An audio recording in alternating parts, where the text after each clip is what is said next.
Hi, Robin here. Let's hope this works because you don't get a second chance at this kind of stuff. So, here's the dough we started yesterday. It's a good thing I put plastic wrap on it because it would have been pouring out of there. See all the huge holes from the fermenting? Okay, so let's see how this goes, taking this off here. Oh boy, I better show you from this way. Look at that. Wow. That is quite the active dough. Oh, this is, I'm gonna have to move some stuff over here. I just can't bear to waste even any of that. So I'm gonna scrape that off.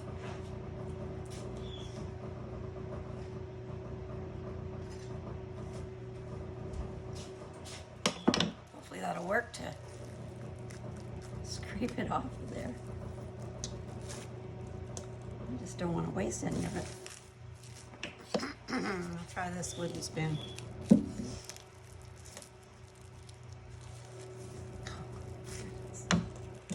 It's crazy. Crazy. Okay, well, I'll leave the rest there. So, look at that. Ah, that's incredible. The starter has got to be the best one I have ever worked with. Remember, there's no added yeast in here. This is all wild yeast. And you can see how much it rose last night. And this is a cold rise. Long, slow, cold rise is the absolute best way you can do this. Okay, I'm going to empty this out onto a floured surface. See how that goes. It's kind of sticky in there.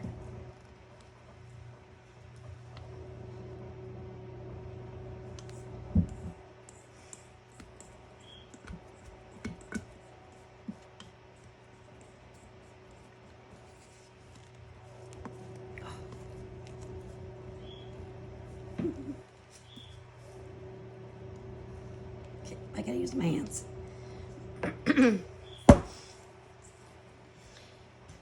Hands are actually the very best thing you can use. Oh, comes out pretty good.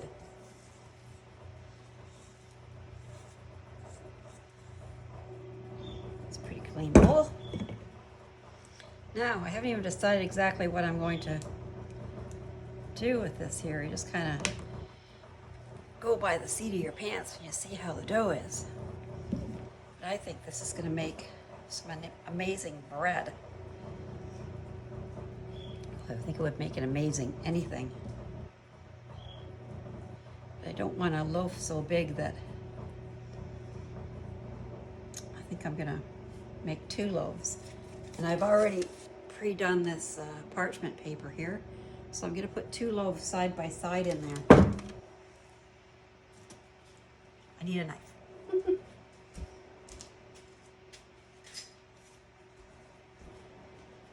Let's just cut this down the middle.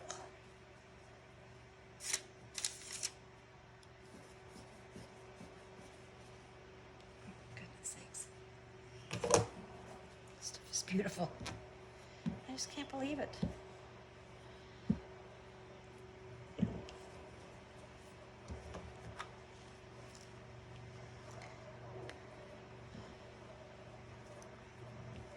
So, a little bit more flour.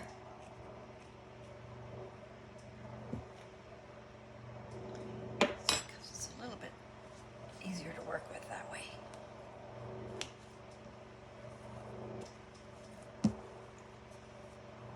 And I don't play around with this too much trying to make a perfect loaf or anything because it all comes out in the rise.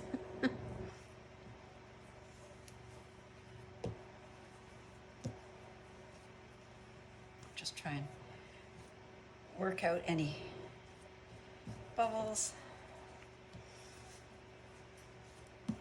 It's gonna form its own bubbles as it ferments and rises back up some more. So what I'm gonna try and do with this, shape that out a little bit. And it's going in this pan here.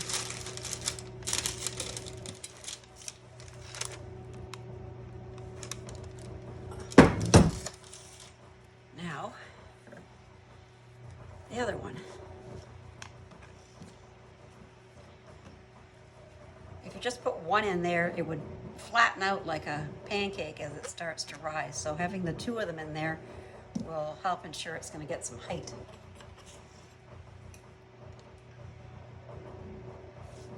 There we go.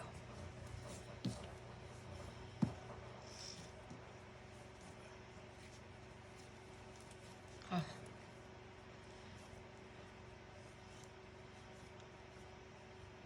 I just make this up like I was making a big bun. You're making a bun like that. You're doing it in your hand and folding it over. So I'm trying to go quickly here so that it isn't something too long for you to have to watch. You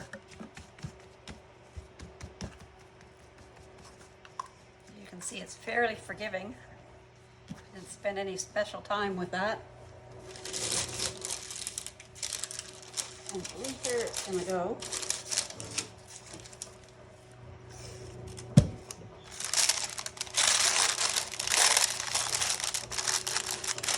Parchment will keep it from sticking to the pan.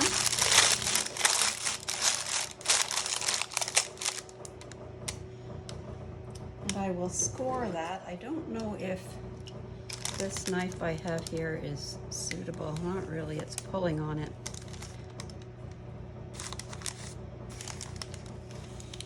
Yeah, it needs to be, I need to sharpen a different knife.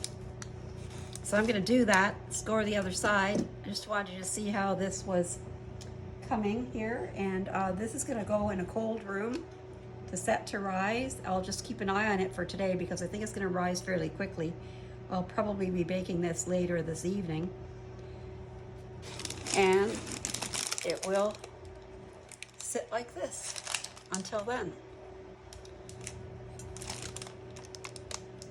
Not too bad, eh? I'll show you after it's baked.